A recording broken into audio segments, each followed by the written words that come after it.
Amigos, ¿cómo están ustedes? Muy buenas noches. Esto es Efecto Financiero, un servidor Efraín Flores. A nombre de todo el equipo que hace posible este programa, les saluda con el gusto de siempre. Ya sabe, estamos a punto de celebrar el Día del Niño, además, ya el 30, el próximo martes prácticamente, y luego, para quienes quieran puentearse, el miércoles es 1 de mayo, así es que no se elabora. En fin, una semana atribulada en economía, en política en nuestro país. Por eso vamos a comenzar el programa del día de hoy con un comentario editorial de todo lo que es la parte de crisis, cuarto estratégico, con el licenciado Joaquín Ortiz, director general de Grupo de Consultoría Estratégica. ¿Cómo se están comportando algunos de los actores del sector público? Y por otra parte, cómo está reaccionando también el sector privado a diferentes noticias que hemos tenido en los últimos días.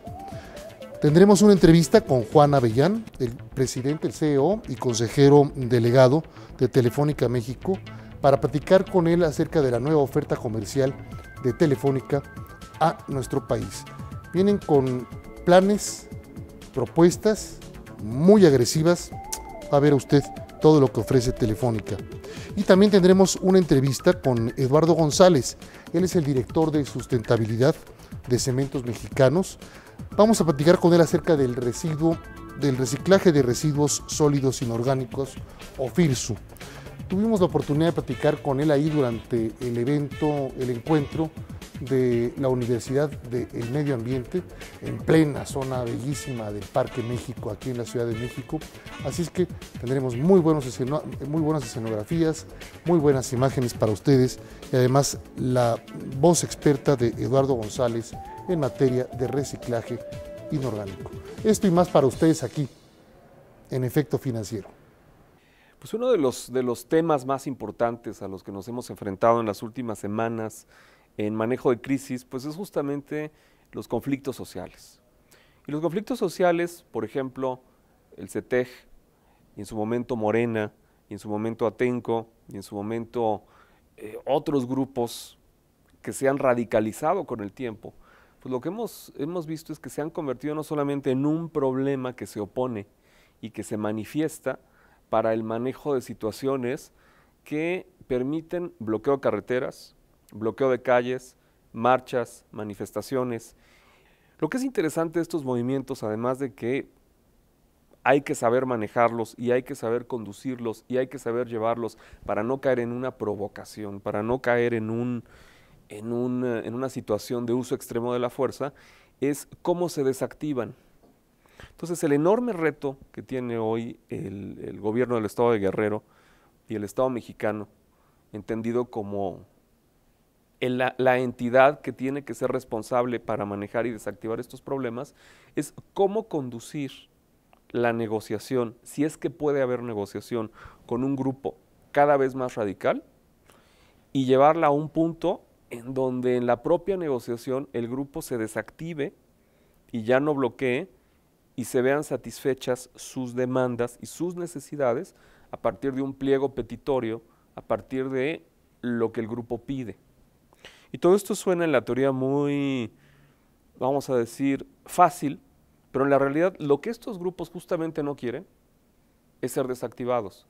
Y lo que estos grupos buscan es pedir lo que no se les puede dar para que en ese momento la capacidad de negociación quede atorada y pueda haber un pretexto para complicar más el conflicto. Es decir, estamos hablando de un laberinto social perfectamente estructurado, perfectamente diseñado para crear un conflicto que en sí mismo no tenga sentido. Casi podríamos decir indisoluble negociar con estos grupos que siempre nos van a pedir lo que no podemos darles.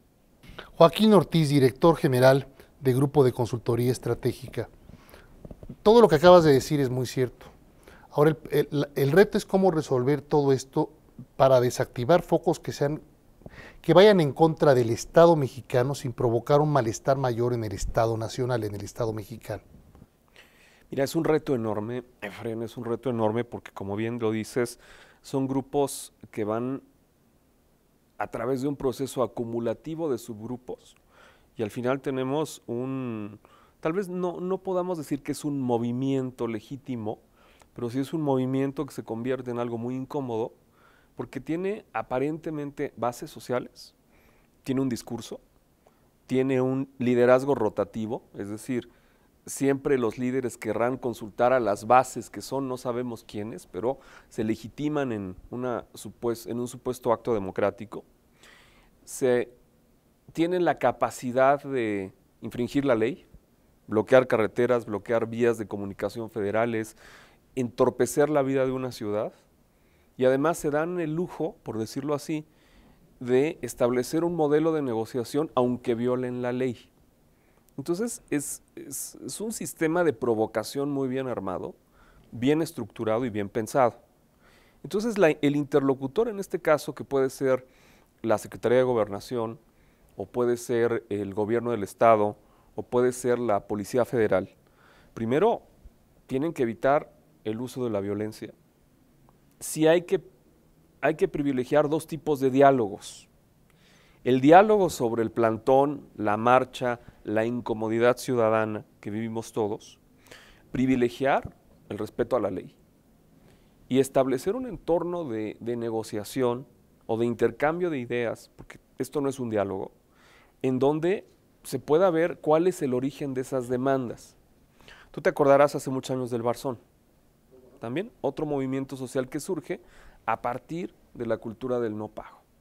Bueno, el primer criterio que tuvo el sector bancario y la Asociación de Banqueros de México en aquella época fue no confrontar, privilegiar la causa legítima de la cultura de quienes sí sentían que se les estaba quitando su casa y establecer un modelo de negociación casi individual.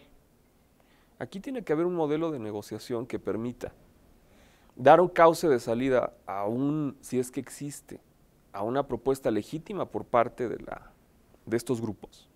Entender cuáles son los intereses que se están afectando y cómo se puede resarcir, compensar, equilibrar o simplemente anular ese interés. Y dar un siguiente paso sin caer en la provocación. Porque cuando tú caes en la provocación, como fue el caso de Atenco, y se establece este gancho perverso en donde yo te pido lo que no me puedes dar y tú tienes que ofrecer incluso la violación de la ley para darte lo que no te puedo dar, vamos a tener un problema que se va a convertir en un quiste y después en un tumor y después aquí vamos a revivir a todos otros grupos que se van a sumar a esto. Por último, previendo que se llegue al momento de hasta aquí podemos, ya no hay forma de negociar. ¿Qué tiene que hacer el Estado mexicano? ¿Proceder con la ley? Definitivamente el costo para el país de un aeropuerto como el de Atenco, pues es un costo que desafortunadamente fue muy alto y nos puso en una posición incómoda porque no hay aeropuerto. Pero el costo de cancelar las reformas de las que hemos venido hablando es algo que el país no puede aceptar. Es decir, es algo que ni siquiera estaría en la mesa de negociación.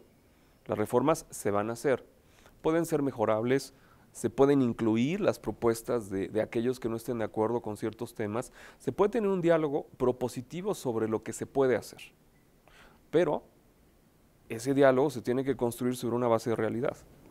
Joaquín Ortiz, presidente, director general de Grupo de Consultoría Estratégica, gracias por haber estado en Efecto Financiero. Gracias, Efren, y muchas gracias a todos.